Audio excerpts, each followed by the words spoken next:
Welcome back to Al's Only, the Adult Swim podcast. I'm your host, Bryce Hope, and stop being pregnant. Walk it off. And here with me is my co-host. I'm Hunter, and I've dated girls uglier than you for breakfast. So we are talking about I want to talk about Welcome to Eltingville and the Eltingville Club in general because recently that clip of the trivia contest in the Welcome to Eltingville pilot went viral, which led to like a lot of online discussion about Eltingville and like what it means for fandom as a whole. But Eltingville was released on a single disc DVD as part of the Adult Swim in a box set on October 27th, 2009, and it was called the Adult Swim Pilots. It says first edition. There is no second edition. I wish there was, but so I always watch these pilots as one unit, just like one, two, three, four, like all five of them at once. Like just one. It's like a movie almost because it comes out to about 80 minutes. It's like watching a movie. I always just sit like whenever I watch these, I don't go, oh, I'm gonna watch like Korgoth. I say, no, I'm gonna sit down and I'm gonna watch like the pilots, you know? Yeah, that's how I watch them to prepare for this. It's fun doing it like that. Like it's just something that it's also like a really fun, it's such an interesting, yeah, we're talking about the pilots DVD, which has the best of Totally for Teens, Cheyenne Cinnamon and the Fantabulous Unicorn of Sugartown Candy Fudge, Korgoth of Barbaria, Perfect Hair Forever, at least the first episode, and Welcome to Eltingville. This is such all of the little pieces here make such a good viewing experience to just like put on when you're like with a friend. Like just let's just watch all this bullshit that's on this disc here. But so yeah, we're gonna be going through these pilots sort of one by one. I feel like a lot of it's gonna be end up this is gonna be end up us talking about Korgoth and Eltingville because those are the two like the real standouts here. It honestly feels like that Korgoth and Eltingville were the ones they wanted to put on DVD, and then they were like, all right, what are the other ones we can just like shove on this disc, you know? Yeah, I can see that. So the first one on here is also the only live action pilot, and it's called The Best of Totally for Teens. It's kind of like it's the guy who hosts it, Derek Beckles. He's part of that like Tim and Eric Andre, like sort of like clique. He did Hot Package for Adult Swim from 2013 to 2015, and he also did Mostly for Millennials, which apparently is kind of like an updated version of Totally for Teens. I have not watched either of those shows. I probably could have to prepare for this, but I didn't really feel like it. I think Totally for Teens is fine. What'd you think about it? I think it's okay. It's my second least favorite one out of all of the pilots on this, but I didn't dislike it. What it felt like to me is it kind of felt like it had aspects of stuff like Wonder shows in an Eric Andre show, but like more watered down and not as like funny. Yes. It is very much part of that like crop of this era of comedy. Like it is very like it's very inspired by like Wonder Shows in Tim and Eric Andre, all this kind of stuff. It would have been like a peer to those things at the time if it had come out. And I do think there's good bits here. Like I said, my opening quote is the one little sketch with the guy going, "Stop being pregnant. Walk it off." But it's sort of I think it's sort of a riff on like teen shows of the 90s, like stuff you'd find on like Nickelodeon, but that didn't really hit for me because I never watched any of those. Did you watch any of the shows this was kind of parodying? So there's two things I want to say. They actually get one of the, I don't know if I'd call him a star, but one of the actors from one of the Nickelodeon sitcoms is in this. Oh, I don't know if you've ever seen Victorious. I know about it. I don't think I've ever watched it. I watched like a very small amount of it just from it being on cable, but there's a kid from Victorious, I think his name is Robbie, and his whole skit is that he like walks around with this creepy puppet and he's really weird about it. He's the kid that has to decide whether or not he's going to start smoking and he hangs out with his future selves. I That's probably my favorite bit of the episode is the future selves bit. A lot of it is sectioned into like, okay, you have the future selves bit, and then you also have the bit with like the girls doing the drugs, what I thought was significantly less funny. I got the joke they're doing, but I was like, it's fine. It's not great, you know? Yeah, growing up, I did see like a fair bit of like the Amanda Show, all that, Drake and Josh and iCarly, and I mostly liked all of those, but I feel like other than like Drake and Josh, those aren't shows I would go back to and get any enjoyment out of now. Oh yeah, absolutely. But this is sort of like a takeoff on those like 90s Nickelodeon like teenager like almost like game show type things. Um Yeah, we do get more Adult Swim Pickles in this because Pickles are a running theme with Adult Swim because you have Pickles the drummer, Mr. Pickles from Mr. Pickles. You have this like the cream-filled snacking pickles in this, and then of course you have the most infamous Adult Swim pickle, Pickle Rick. So more Adult Swim pickles here. I feel like two big running things we run into a lot are Adult Swim Pickles and Adult Swim Satan. Like there's a lot of different Adult Swim Satans and like depictions of hell and like Adult Swim stuff. But so yeah, it's not great. Like there really isn't that much. I think it's funny. I think there's funny stuff in here, but like it's nothing compared to like the average episode of like Eric Andre or Wonder Chosen. I don't know if Hot Package or Mostly for Millennials is any good, but I think, but I mean, I guess I'd have to check those shows out to kind of form an opinion more on this stuff. But yeah, it's fine. It's like it's a fun way to start it off, but it's not really much else beyond that. But so the second pilot is Cheyenne Cinnamon and the Fantabulous Unicorn of Sugartown Candy Fudge. Is this your least favorite? this is my least favorite, and I have a feeling it's also yours.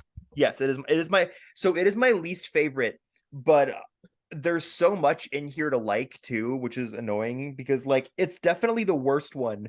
But also this pilot has T-Pain, MF Doom, and MC Chris in it.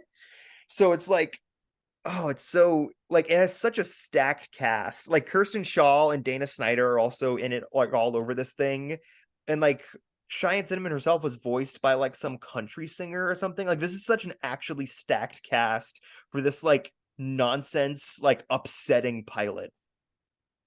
But My favorite part was the I don't know if he was a gummy bear or what he was supposed to be, but whoever MC Chris was supposed to be, that was my favorite part of this. yeah, he's great. This is also the thing I kind of noticed too is that there's like running like themes on these pilots or running like events or characters or people. Like this is the first pilot MC Chris appears in on this disc. He comes back later in a different pilot. And this is also the first Matt Harrigan pilot. This is the first Matt Harrigan pilot on this disc because his other pilot is later on down the road. But so this is written by Dave Willis and Matt Harrigan, which are like obviously two like iconic William Street guys. Like Dave Willis is the co-creator of Aqua Teen and co-creator of Squidbillies, Your Pretty Face, worked on Space Ghost, and Matt Harrigan has been like a massive part of, or was a massive part of Adult Swim until he got fired, and he was on like when he got fired with the rest of William Street when they gutted it. When he was on like he was on Space Ghost, he voiced Major Shake, and he's all over like Fish Center and the streams and stuff like that. It's Matt Harrigan. He's iconic, but he's Liquor and 12 Ounce Mouse. So this is like their pilot, and I feel like there's a point in the late. This pilot's 2010.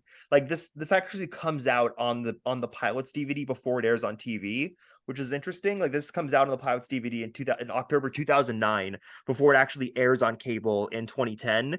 And I feel like this is sort of the height of the William Street guys making all their shows like very mean, you know? Like Yeah, definitely. Aqua Teen and Squidbillies kind of even out towards the end. Even Your Pretty Face gets more goofy rather than like upsetting.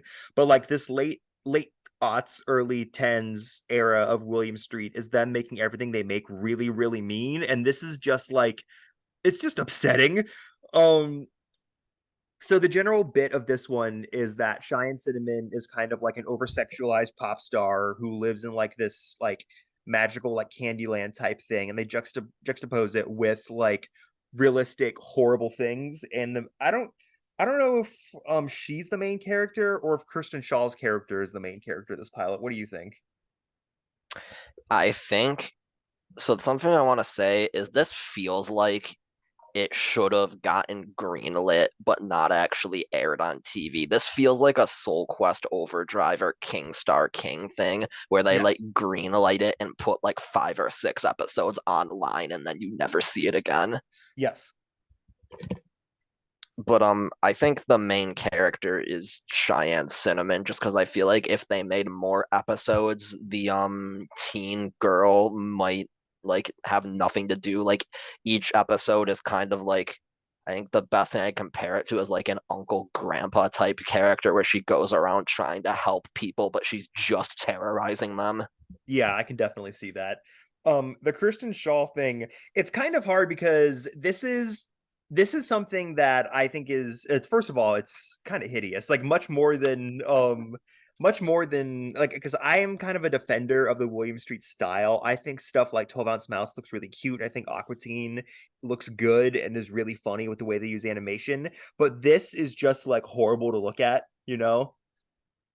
Um, Yeah, I think Lucy, Daughter of the Devil is much more appealing, like 3D CG than this. Yeah, this looks very Lucy. But Lucy's better than this. But although I do like I remember this is the one I always hated when I revisited this like disc. But every time I go back to it, I kind of like it more and more just because there's so many good jokes in it. Um, but yeah, so the basic plot of this episode is Cheyenne Cinnamon goes on an adventure with this teenage girl voiced by Kirsten Shaw, aka like Mabel from Gravity Falls and Louise Belcher and all these other iconic characters. And this girl who's like horrific looking too. She's like her design is like awful. Like her design is just so just like oh my god.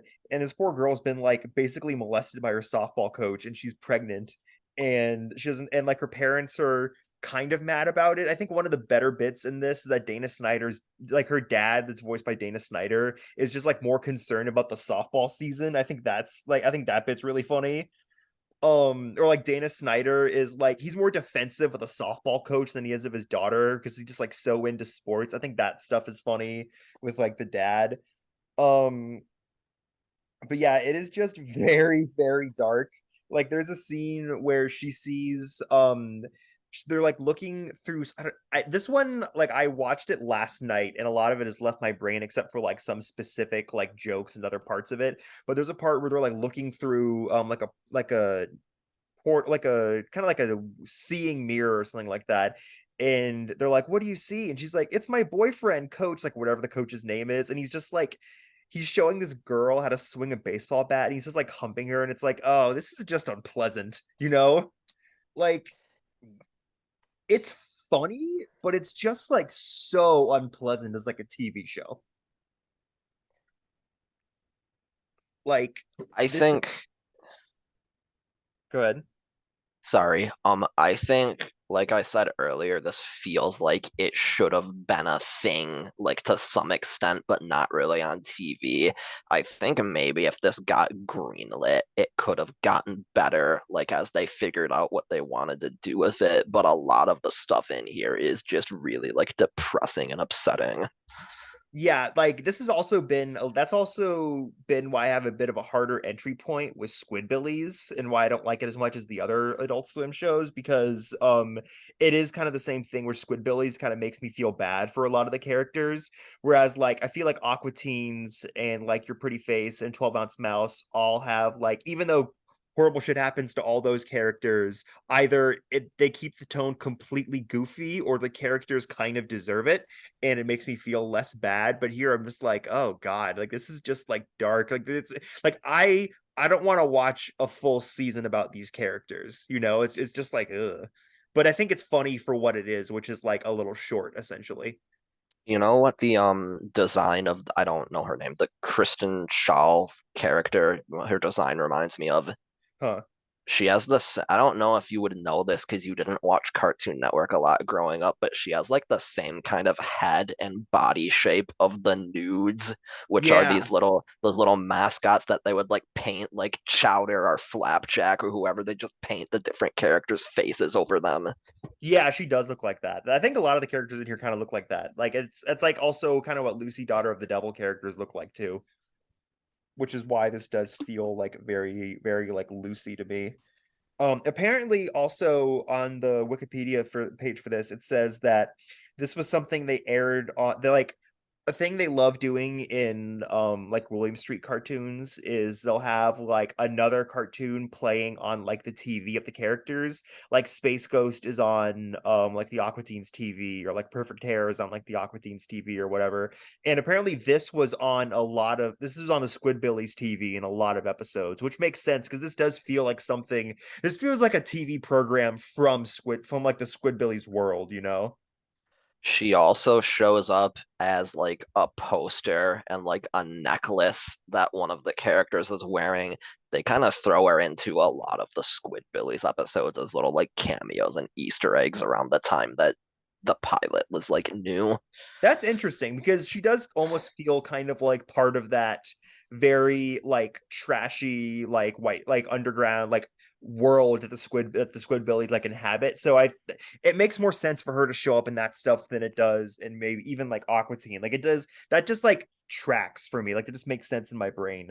But yeah, MF Doom is in this. Oh fuck, this is also the first cartoon on this pile with MF Doom in it because he also is all over Perfect Hair Forever, although he doesn't show up in the episode that's on this disc.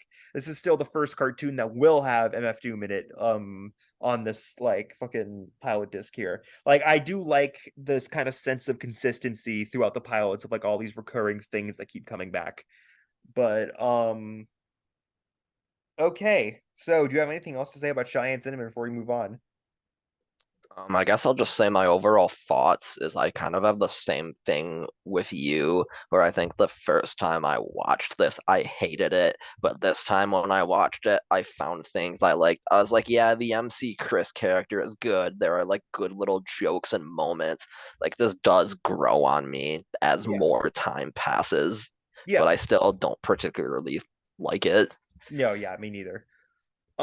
So God, they really they do not start off strong on this disc. Like Totally for Teens and Cheyenne Cinnamon are like far and away the worst two ones on here, and that's what they like start you off with.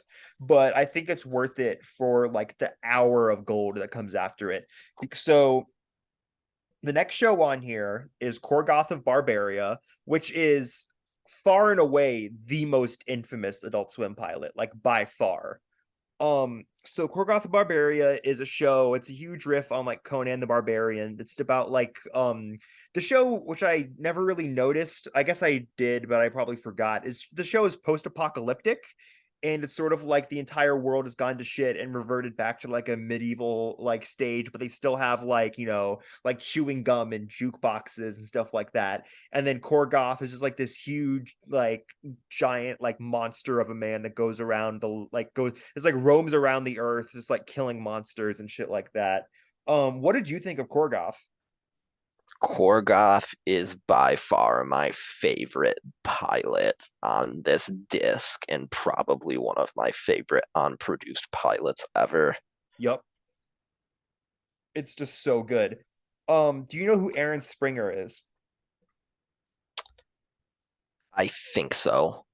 He's the guy who created Korgoth, and I listened to some other podcasts and they kind of go in deeper into like his history. His history is insane because he was like a border he like storyboarded on tons of classic SpongeBob. He storyboarded on the SpongeBob movie, including like he storyboarded the entire like hungover SpongeBob scene.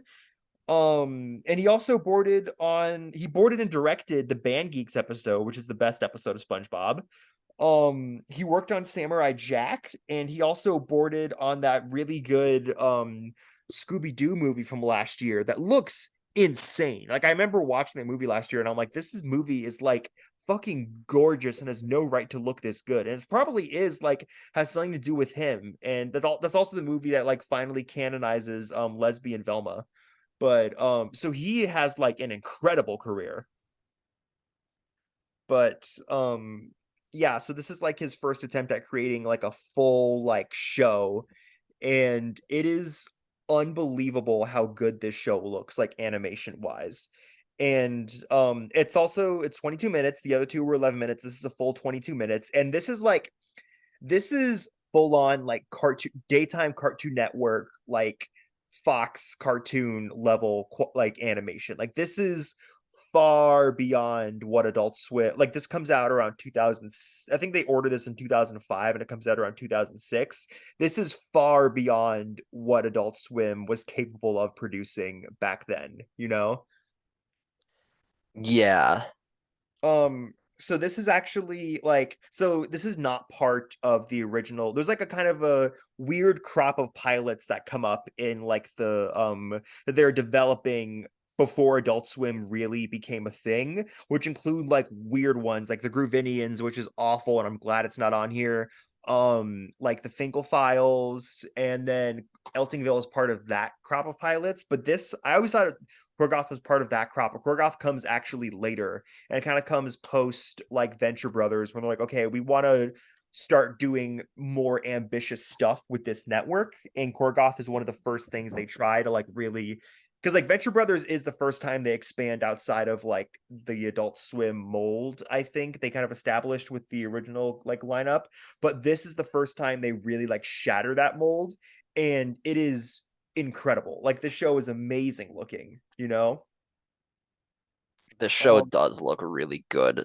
Something I think I don't mean to say this to shit on modern shows because I'm a huge advocate for like watching a lot of the newer shows and liking them, yeah. but people still kind of want this to get made, I think, and I don't think you can make this and have it be the same or have it be as good today. I don't think so either, especially because I don't know if anything would give this much budget to a show like this anymore. But also, I want to talk about how this show really spun off, like not even in terms of people that worked on it, but like this show is feels like it's influenced so many things that have come on Adult Swim after it, that I feel like its niche has sort of been filled, and I feel like we don't really need any more of Korgoth, because the whole drama with Korgoth was that apparently they announced they're going to make a full season of it, and then just never said anything again about that. And then like 4 years later, after like a million fan petitions, they just aired a bump explaining like why various pilots didn't get picked up. When it got to Gorgoth, they just said too expensive, which does make sense. Like this is a very expensive looking pilot, but I think that so much of this show becomes so many modern cartoons, like so many elements of this you can feel in stuff like Super Jail, Primal, especially King Star King, especially, and like Tigtone and even Disenchantment. They feel like all these different shows have these elements of Korgoth in them, with like the fantasy setting, like the hyper violence, the hyper like sexualization, the like the badass main character as kind of like disgusting, gross lackeys, you know? Like When the I go ahead. Sorry, when I was watching this, I was thinking, I didn't think of Tigtone, which admittedly is probably because I didn't watch very much of it, but I was thinking like we get this show in spirit through like Kingstar King and Primal and Super Jail. We get aspects of this show in other shows. Exactly. I feel like the big three that are really like just this show but kind of different are like Primal, King Star King, and Tigtone. Because Tigtone especially is very like Tigtone looks like Korgoth, but like at least like like the character design looks like if of Tigtone looks like the character design of Korgoth. But yeah, this show is just fucking incredible. I did not realize like last time how much like heavy metal influences like the intro of the show. The intro is like very heavy metal, and I think it's so cool. Also I love the show's really funny too, because I feel like the big thing that people love about this show is that it's so badass, because it is badass, but people forget also the show is really, really funny. like this might be the funniest pilot on here. Like during that like intro sequence alone with like the heavy metal, you have like a shot of just like all these Korgoth doing all these badass things, and then a shot of like a deer drinking in a meadow. Then Korgoth walks up and just rips its head off with his teeth. And then you just have like a shot of Korgoth just sitting at a bar drinking with like the heavy metal playing in the background with just like this haunted look on his face. So fucking funny. Um, this also has an amazing cast too. Diedrich Bader voices Korgoth, and he goes on to do Batman after this, and this is just his Batman voice. Like this is just the same voice he does for Batman on like the Harley Quinn show, which is funny. The lackeys are voiced by Tom Kenny and John DiMaggio. I feel like even some parts of the show almost feel like Adventure Time too. Do you get those kind of vibes from this? Yeah, especially with the like post-apocalyptic D&D like parody or inspired thing it's going for. Yeah, like all that stuff. Plus, just hearing a lot of John Tom DiMaggio, Kenny. yeah, Tom Kenny and John DiMaggio screeching. That also makes it feel like Adventure Time. But so yeah, the basic plot is that these guys have to bring Korgoth to their master, who's this like giant, like this fat green guy, and he poisons Korgoth by putting like a parasite into like the gravy that he feeds him, and Korgoth has to go retrieve this golden goblin from this wizard who apparently died, and it's so the green guy can pay his rent, which is really funny because they're in like this weird post-apocalyptic universe and they still have fucking rent to pay, which I think is very amusing. Um, but yeah, so they go on like this quest and like they meet like he sends 10 of his best men and two of like 10 of his strongest men and two of the weaker ones just for fun. And then like they almost all die except for like the two, like the Tom Kenny and the John DiMaggio characters, which are like the funniest parts of this, I think. But but yeah, also the big thing about this is the bar fight, which is kind of like the big thing people remember from this, because the bar fight is incredible. Like Korgoth just grabs the top of that guy's hair and rips his entire front half of his skin off. So funny. But yeah, they go to like the wizard thing, and there's I totally forgot about the pigeons in this. Did you remember the birds? No, I didn't. Like I completely forgot. They go to the castle and they have like this army of giant birds. But they don't reveal to you that they're giant until they drop down next to them, which is kind of like a good like perspective joke. But they have to get on top of the giant birds and fly them up to the castle, which was like this whole sequence is so funny. But they get to the castle and it's this wizard called Specules. I don't remember who voices him, but he comes back. He was supposed to be dead, but he was just on vacation, and he fights Korgoth with like he like makes this like chewing gum monster, which is disgusting. Like the part where he like puts the chewing gum monster puts like her tongue through Korgoth's entire skull, that felt like King Star King to me, or like Super Jail. Like Yeah, that really does give off King Star King vibes. just it was just like so disgusting. But and then he does fight Specules. Oh, I do love like the funniest part of this pilot for me is when they get the golden goblin, which is kind of like the statue that the green guy wants Korgoth to get for him, and it just starts like breakdancing, and then Specules like doing like his little like cornholio dance along with it. So funny. Like That's that. one of the things I remember the most about this whenever, because I only watch this once every couple of years, but I always remember that when he gets it, it just starts doing a little stupid dance. Yeah. And I think also one of the biggest differences between this show and a lot of Adult Swim shows on at the time is that this show is very like joke and it shows very animation driven, whereas a lot of Adult Swim shows are very script driven because they have like very limited animation. But this show has the budget to just like time out like jokes like that, like Specules doing a little cornholio dance or Korgoth just like ripping off that guy's like entire front half of his skin, or like the bird like pecking that one guy in half. Like they have the budget to just like do these kind of like really complex animation jokes that you can't really do in something like Aqua Teen Hunger Force, even though Aqua Teen does make the best with its animation and make like really funny jokes with its limited animation. This is able to pull off like gags with animation that you can't really do in a lot of like typical like low budget Adult Swim shows. But Something else about this is that this I always think this is 11 minutes, but it's 22 minutes and it goes by so fast. When it ends, I'm just like, is that really it? Is it over already? yeah, I love the ending of this too, where he brings the gold goblin back to the green guy, and the green guy gives him the antidote, but it's a prescription, and he has to carry around like 100 more bottles of the antidote. I thought that was really funny. Like I always forget about that joke, and I think that's one of the funniest jokes of the episode. And they even have like the little fourth wall break where it's like it might take a couple seasons to take full effect. So funny. Like I fully understand why Adult Swim didn't make this because they did not have the budget to make shows like this now, but I honestly do feel like stuff like Primal nowadays is kind of like is what this show eventually kind of turned into because we really don't like I love this show. This pilot is iconic and is one of the most iconic Adult Swim pilots ever, but like we don't really need like a full season of this. Like we have all these different shows that take on the spirit of this show. I think this is a perfect little thing as it is. But what do you think about that?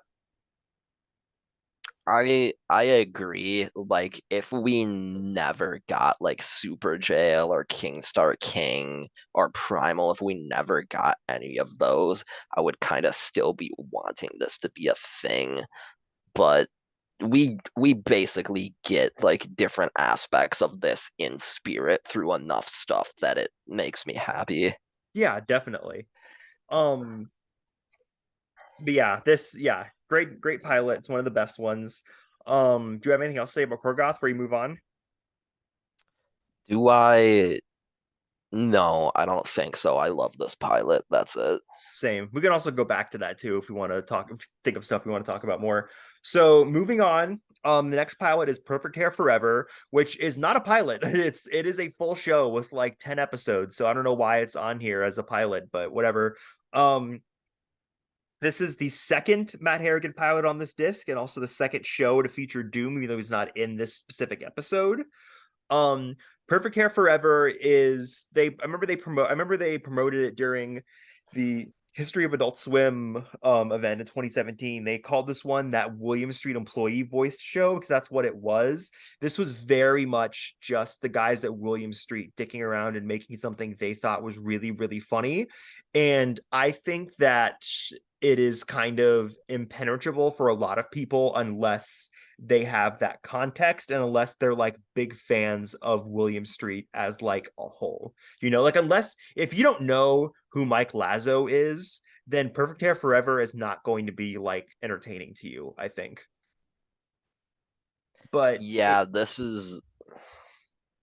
good.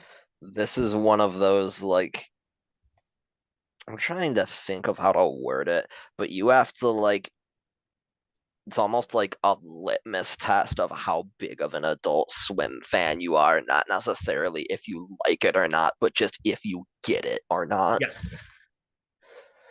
Like so much of this is also just like the joke is being familiar with Adult Swim people. Like the voice of Gerald Baldzy is Kim Manning, who's a woman who has literally scheduled Adult Swim since it's like beginning up until now. Like she just like makes the schedules and that she's voicing like Gerald in this, which is like hilarious. But I remember when I discovered the show when I was 15 and I thought it was the single funniest thing I'd ever seen in my life. I loved it so much and I still like it a lot, but I don't love it quite as much as I did when I was younger.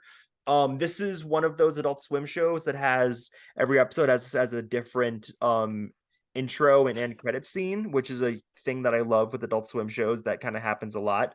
Um I feel like, unfortunately, with this show, the biggest problem is that it's just outshined so much when Game Seru comes out because Game Seru was just like I mean, Game Seru is a very different show from this, but the idea of like anime parody made by William Street is just done a million times better in Game Seru, I think.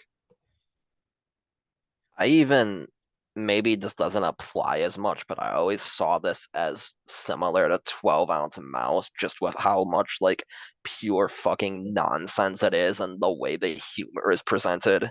Yes, this is similar to 12 Months Mouse if it didn't have like a real plot whatsoever, if it was just bullshit. Like this show is, I think it might be the single most nonsensical Adult Swim show because there is really like no rhyme or reason to anything that happens in this. It is just like random shit happening the whole time, which is very funny. But I talk about this on the Game Seru episode with Max, but I think I did. But I think that this too comes from a much different understanding of anime because this is made by like Gen Xer Adult Swim guys who, I mean, I don't want to discredit like their taste in anime because they do like help bring like Cowboy Bebop and Fooly Cooly like to America. So I don't want to like, say they don't know shit about anime, but this is like very much of the like Dragon Ball, Sailor Moon, Pokemon anime parodies, whereas Gemuseru is something that is clearly made by someone who grew up with like Crunchyroll at their fingertips,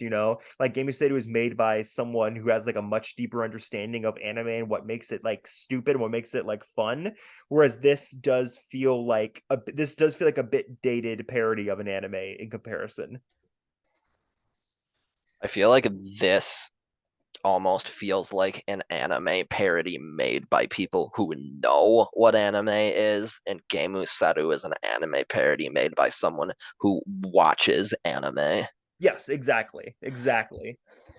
But yeah, Perfect Hair Forever, you probably know what it is if you've watched this. My biggest realization is that Uncle Grandfather and Quaffio are Rusty and the Monarch because one is a more fit version, like the evil one is the more fit version of the protagonist or the protagonist's like father figure, and the evil one also has hair while the protagonist is like bald. So it really is like a Monarch Rusty scenario with these two, which I thought was very amusing when I came up with that.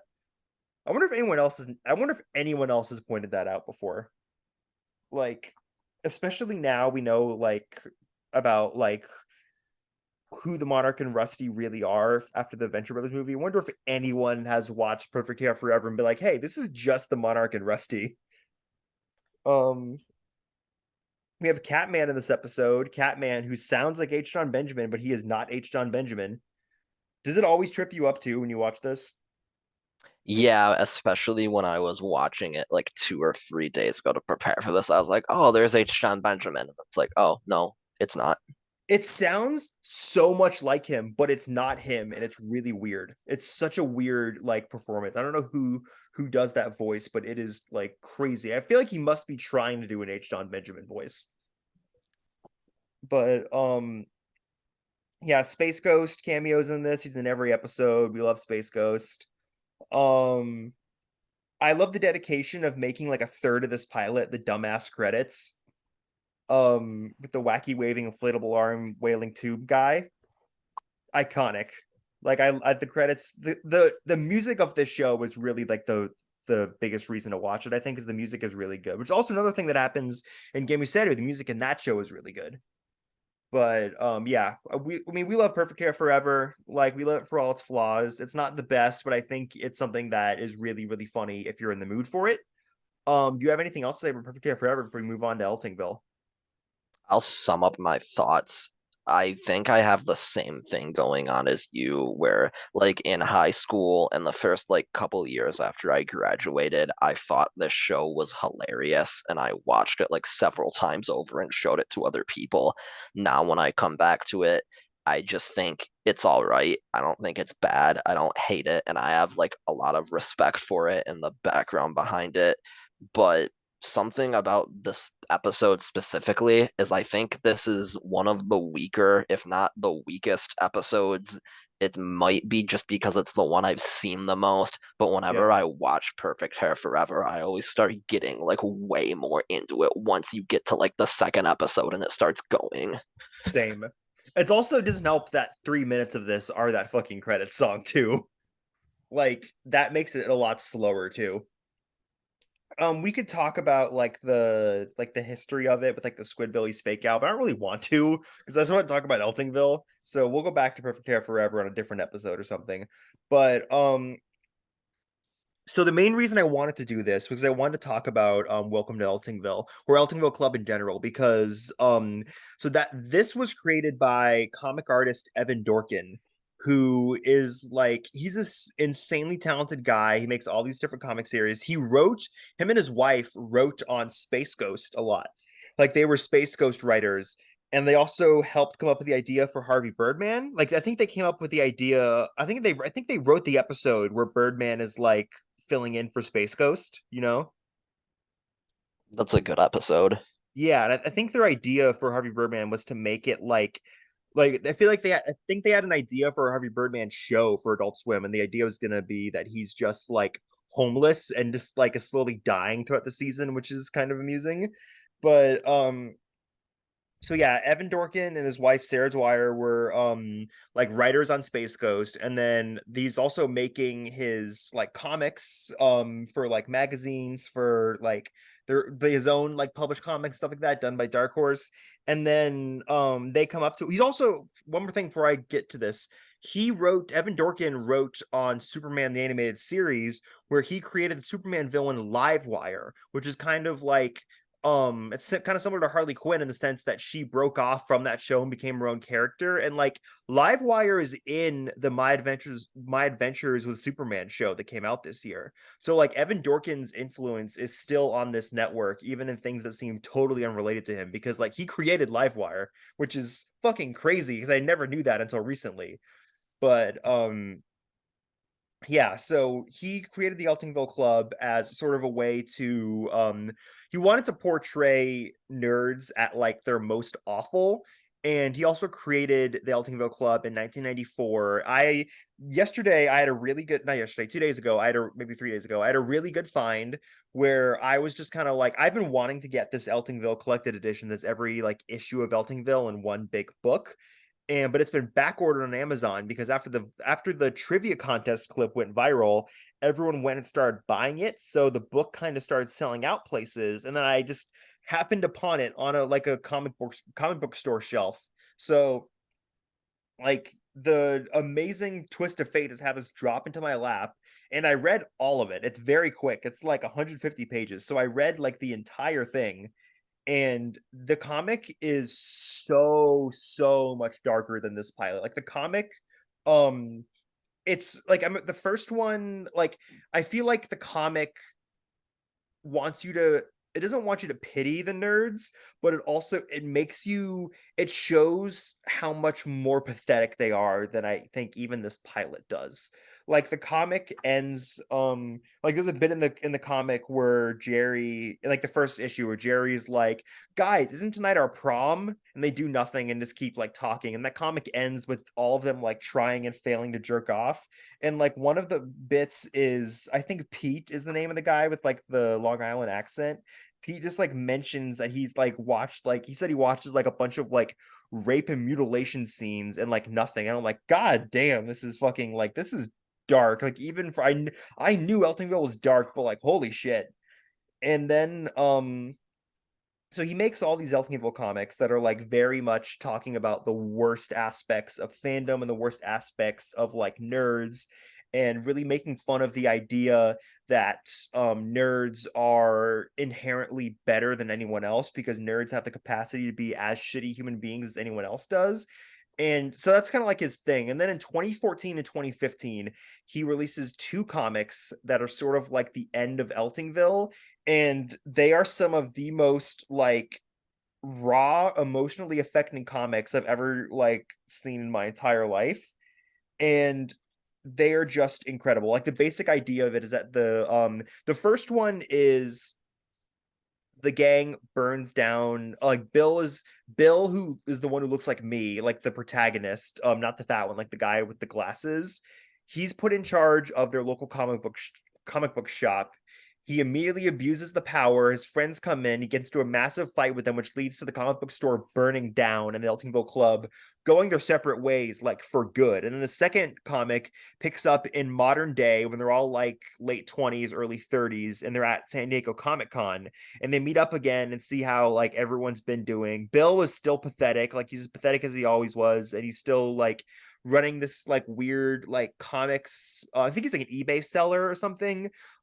Josh is like a working at like a games press type thing. Pete is working as like I think he's like a janitor on like a horror movie porn set. And then Jerry is the only one because Jerry's like the only redeemable character. He's the only good one.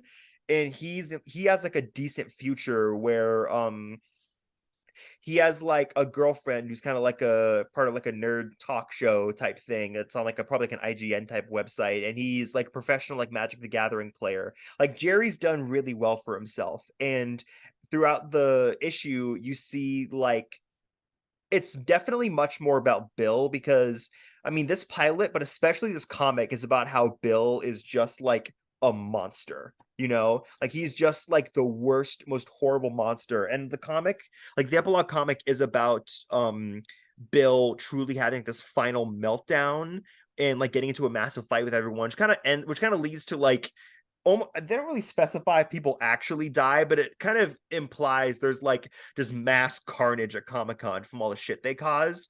But yeah, it is an incredible comic. It really that comic is what makes me love this pilot more than I probably would otherwise. But what do you think of Eltingville? I think I like the pilot a lot. Something I think from what you've just said and what you've like texted me privately about the comic is that the actual animated pilot sort of takes a more comedic spin, that they're like terrible people, but you're supposed to laugh at it. Like there's a bit in the pilot, I believe, where they like steal a Happy Meal toy from a kid. There's a bit where a kid is in the street and he gets run over, and all they're doing is running over to him and picking up all of his trading cards, and when they Yep. see he doesn't have any they kick him. And I think that's funny, but I feel like from what you're saying, the comic more so doesn't want you to feel bad, but just wants you to like not necessarily laugh. That's interesting to me because that's interesting to me because that kind of stuff you mentioned, like stealing the toy from the kid and like kicking the MC Chris kid in the street, that's the stuff that's in the comic that's like really dark. And I feel like that's the darkest stuff they bring to the TV show, where it's like you're supposed to really feel like these guys are like pieces of shit. And I feel like the more TV show like elements of this, so when they make it more like an actual thing you want to watch week to week, is when they do kind of get along with each other more. Whereas in the comic, it's almost just always constant like screaming and back and forth, like yelling at each other. Whereas they can get along a little bit in this pilot, which I feel like you don't get much of in the comic. But yes, this is much more comedic. Um, they also do something very interesting in this pilot where they introduce like a character who's not in the comics. They introduce Bill's sister Jane, who's going to be a much bigger character if the show had actually like gone to series. And she's in like a little bit of the third act of this pilot. She doesn't really do much. She's in the intro, but she kind of reminds me of like Gaz from Invader Zim, like Dib's sister. I see that. You get that kind of vibe from her. Yeah. She was gonna be a bigger character if the show ever like got off the ground, which makes sense because Eltingville the comic strays very far from like from like a female characters until the very end. Like I think the only one before that is a woman shows up in the comic shop and just like asks if they have a collected edition of like a comic or something, and they like all the men in there just stare at her for a couple seconds, then take out their phones and start taking pictures until she just like runs away. Like that's the only like until the finale comic, I feel like it's the only time the Eltingville Club like even comes across like a woman. So I feel like when they want to do a TV show, they wanted to have maybe more of like a female point of view, which is something that like that character of Bill's sister could have provided. But yeah, so this is just like this is also a beautiful looking pilot. This is 22 minutes. It's also animated very, very well.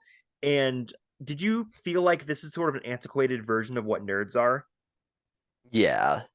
Because I feel like this is very much because Evan Dorkin is like my dad's age. So Evan Dorkin is like he's like an older Gen Xer, and his idea of like nerds and fandom is very much like the 80s version, 80s, 90 like early 90s versions of nerds. And I because like I don't think they mention anime once throughout this entire pilot or this comic. Whereas like the club would be like half anime now if this was like a modern day group of kids, you know? Something I draw a comparison to with this is I'm going to make a guilty confession. I kind of like the really early like first season or two of The Big Bang Theory. I don't Yeah. mind it. I feel like Big Bang Theory is like this concept made by someone outside of like the demographic. Like Big Bang Theory is nerd culture made by someone who doesn't really get it, and this is nerd culture made by someone who like gets it. Big Bang Theory, like I feel like you really can't even talk about the show without talking about Big Bang Theory. So that's a good point to make. But Big Bang, I didn't even think about that. But Big Bang Theory is it is this show like sanitized but with all the edges sanded off. Like it is this show, but like so it is this show but made like so your mom could watch it. You know what I mean? Like it's this show but made for like a general audience. So they make the nerds like, they're quirky and they're lovable, but like the nerds of Eltingville are supposed to be they're kind of like the anti Big Bang Theory because Big Bang Theory wants you to be like, oh, these nerds or whatever. But Eltingville was just like, no, nerds are like the most just like disgusting, hate-filled creatures on earth, which I fully agree with. And like I'm sitting in like a room which is like, also full of fucking toys and comic books and DVDs and stuff like that. So like I'm not saying that I don't enjoy nerd stuff. Everyone does, but I do think this is about like the people who like really hated the Last Jedi. This is about like the restore the Snyderverse kind of people. Like it's about those kind of like really awful toxic nerds. And I feel like this was because Big Bang Theory really does change the tide. It's like Big Bang Theory and Lord of the Rings and Little Rings trilogy and the Spider-Man trilogy and the Dark Knight trilogy are like what changes the tide of nerds and pop culture. So where like it's more like accepted and everyone's into nerd shit. Like the rise of anime too also like helps with that. But this is one of the first things that's like, no, nerds can be real pieces of shit, and I feel like this is the first thing that really does that. Whereas, like, that's a lot of discourse nowadays. Because, like, one of the biggest things, like, one of the reasons why I wanted to do this was because there is discourse going around on Twitter where people saying, like, oh, I miss when nerds were like this. But, like, the thing about this is that I feel like Evan Dorkin probably heard people say that about Eltingville, and which is why he went out of his way to make the final issue that as bleak as fucking possible. Because like it is truly like the like it is truly disgusting like the lengths that the characters go to in this final like issue. Like I have it open right here, and like Bill says about Jerry's girlfriend, you may have ruined fandom, you and all the other cultural immigrants who invaded our territory, but you won't ruin us. This club is bitch free. Hear that, you venom dipped whore cunt? This club is bitch free. And I feel like that's is such like the vitriol, like the misogynistic hatred that comes with so much of like nerd culture. I feel like that is what Eltonville is like really tapping into. Like Eltonville was tapping into like incels before that word was invented, you know? And I feel like nothing else at the time was really doing this in such like a grossly like dark way. And I feel like nothing really has done it since. Like people talk about how nerds suck, but no one has really made something like this that's just like so hateful. And I really think because of that, because of how hateful it is, it's really something special, you know? That's another thing with the Big Bang Theory. I don't want to talk about it too much because I know a majority of the population, especially like Adult Swim fans, probably hate that show. No, we And can talk about it. Like it's okay, part of this. We can talk about it. okay. I do like the first like handful of episodes before I feel like it gets like even more sanitized and like edgeless as it goes, and then it Yeah, loses me. But Penny is a character in the Big Bang Theory that like everyone's friends with and everyone respects Penny. If there was like a Penny in the Eltingville club, they like wouldn't even talk to her just on the basis that she's a woman. I think that one of my favorite part of this comic, and it's something that like really fucking gets to me every time, is like it's just such a good like series of panels. Is Bill is just like throwing a tantrum because he went on the horrible misogynistic rant and like everyone's leaving, and so in an effort to sort of like turn everyone against each other, he tells Jerry that there was a girl they used to hang out with in high school that stopped talking to him because Bill told her that he was telling everybody that they had sex. And so like they kind of show Jerry's face, and then there's like a single panel of just like that girl, and it looks like he's like walking home with her or something, and then it just like cuts back to like modern day, and Jerry just slugs the absolute shit out of Bill. Like that moment is so impactful, and I think that it is something that like, and like Bill says that she was like when he's getting the shit beaten out of him, he says that it was for his own good because she was a threat to the club. And I do think that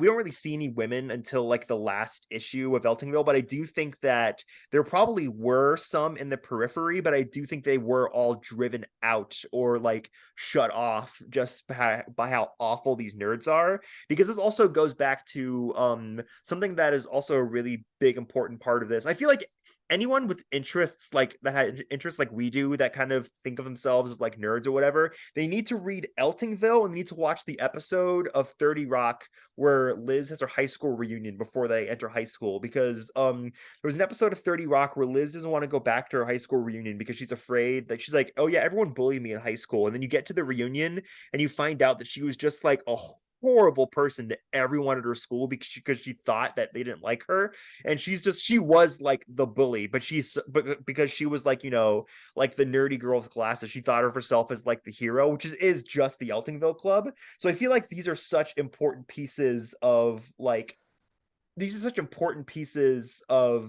being a nerd or being like obsessed with this kind of stuff that you have to like sort of reckon with and think about, so you don't let these sort of preconceived like biases like get into your brain.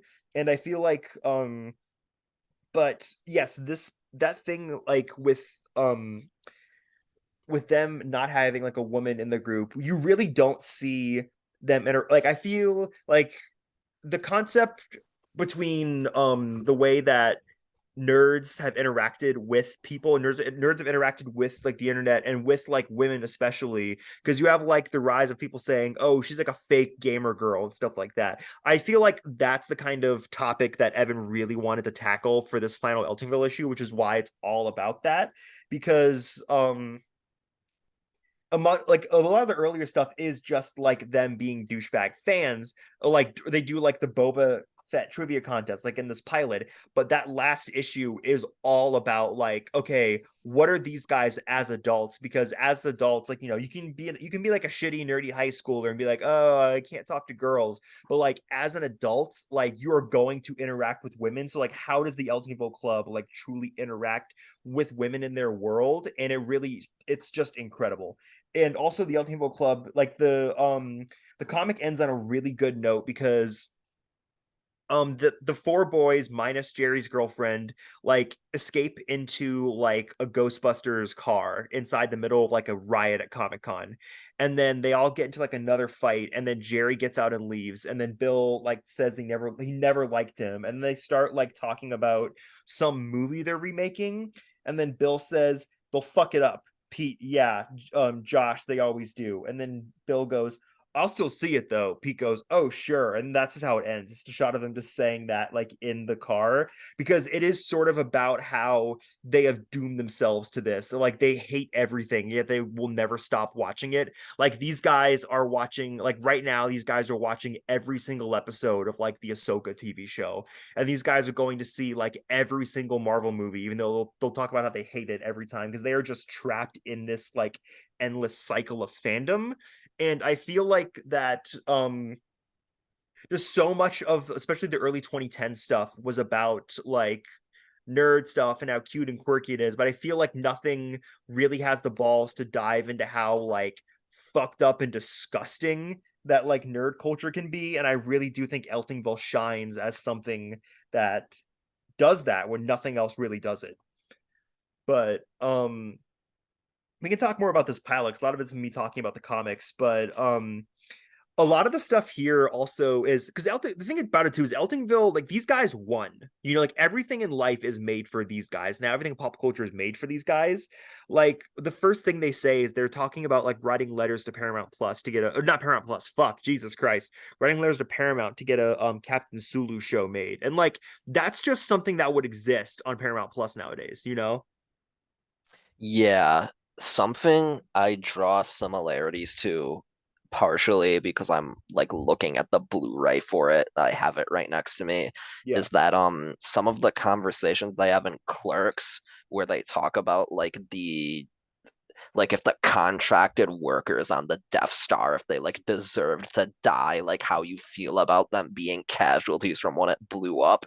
Some Yeah. of the stuff in Clerks like that kind of hits the same, where it's not like you can argue whether or not Dante and Randall are terrible people, but they're not painting them as like horrible, like insufferable nerds when they're talking about that kind of stuff. But it's Yeah. just the tone of the conversation like reminds me of some of the stuff here.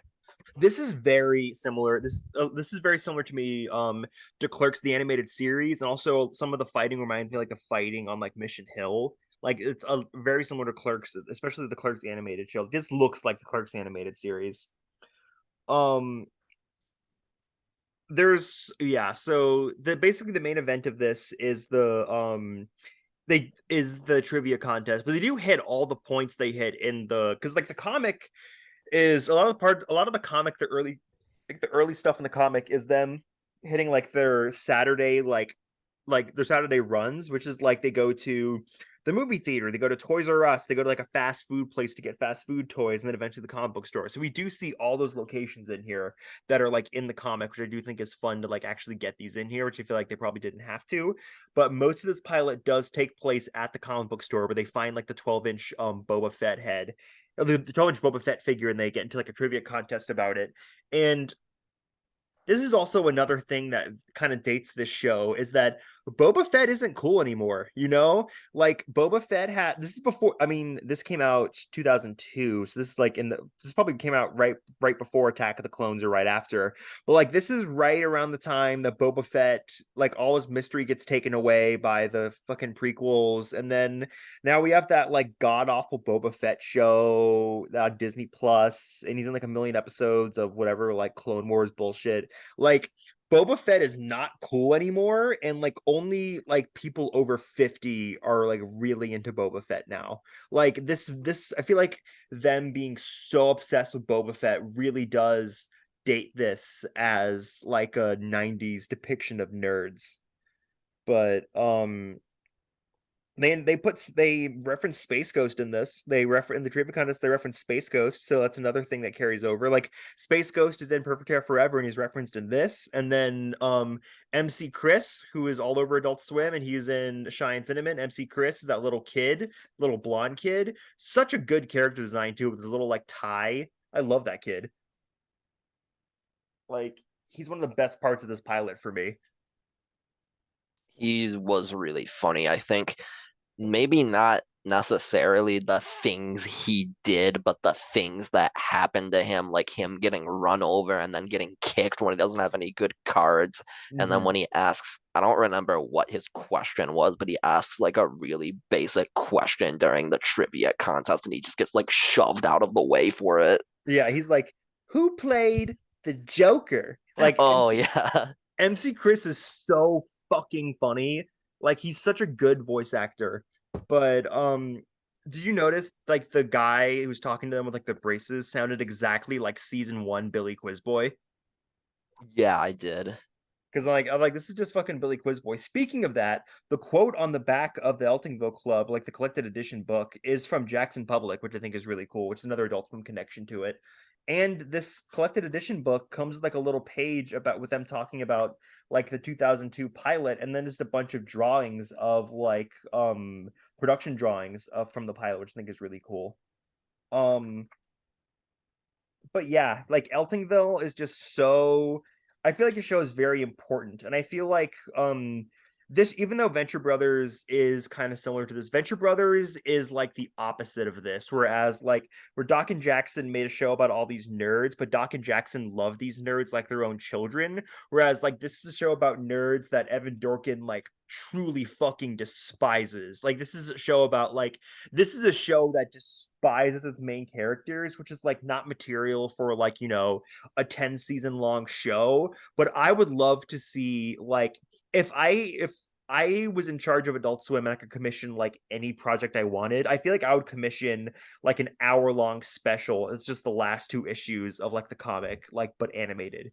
Because I feel like it would be such a good thing to see animated. But like this, I don't know if they could tweak it. They could have made it like more palatable to make it last like longer as more like more of a make it last longer to be more of like a real TV show. But I feel like you'd lose some of the magic.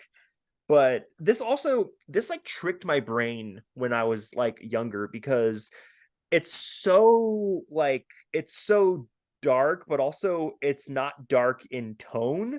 And a lot of it is like very bright. Like the theme song is fucking like it's fucking ska music. Like it's very like bright and like you know peppy, and it's just it doesn't feel like a dark show. Even the subject matter and like the motivations behind the characters are all like very dark. So it kind of tricks you into thinking it's a show about like these funny little like nerds. And I feel like when I was 15 and didn't pay attention to TV like as much as I didn't think critically about television as much as I do now. I feel like it probably tricked my brain into thinking this is like it's just like a funny show about nerds. But now when I'm older, you see like, oh no, they like stole like the toy from a child at a McDonald's. They like kicked the shit out of like the little MC Chris kid when he got ran over by a bike because he didn't have any cars they wanted. Like these guys are monsters in this pilot. But yeah, do you have anything else to say about Eltingville? I don't think so. It's a good pilot, and from what you've said, it sounds like an even better comic. I think the pilot is really interesting and I think it's really good for what it is. But I do think that the comic is like I think everybody should read the comic at some point in their lives. I feel like the comic is just so good. Like it's just something everyone should see once in their lives. But yeah, so this was the pilot's DVD. You can still find this, I'm pretty sure. Like I think if you buy Adult Swim in a eBay. box. Yeah, buy Adult Swim in a box in general, because that was also one of the things that really got me started on Adult Swim DVD collecting. And it's just a great set. Buy Adult Swim in a box, and you'll get this free with it. Like it's good. It's a good little DVD. It's a good little set of pilots. They couldn't put Groovidians on here because it's too awful, and they couldn't put Let's Fish on here because it's like far too racist. But One yeah, thing, huh? I wish this is probably just a very me thing. I wish they put penguins behind bars on here because I Yes. love that pilot. That should be on here. That really should be on here. Like they have the room for it. That should be on here. Penguin Behind Bars should be on this fucking disc. We could also do like our own second episode of the pilots. We talk about like Penguins Behind Bars or like fucking Saddle Rash, which is like the lost Lauren show that never was. Lauren Bouchard show that never was. Like we could do that kind of shit on here at some point. But yeah, I got nothing else. If you have anything else. I don't think I have anything else to say. If you want the Pilots DVD and you don't want to buy Adult Swim in a box, I think people sell Pilots by itself on eBay for like 15 or like $25 because that's how I got mine. Yeah. All right, you can follow us on Twitter at @owlsonlypod. You can follow me on Twitter at @mousefitzgerald. You can follow the Instagram for Adult Swim merch archive. You want to plug anything, Hunter? Everything he just said times two. I have nothing to plug for myself. All right, so I have no idea what next week's episode is going to be. I'm going to figure out as I go along, but thank you for enjoying the pilots with us. Bye. See ya.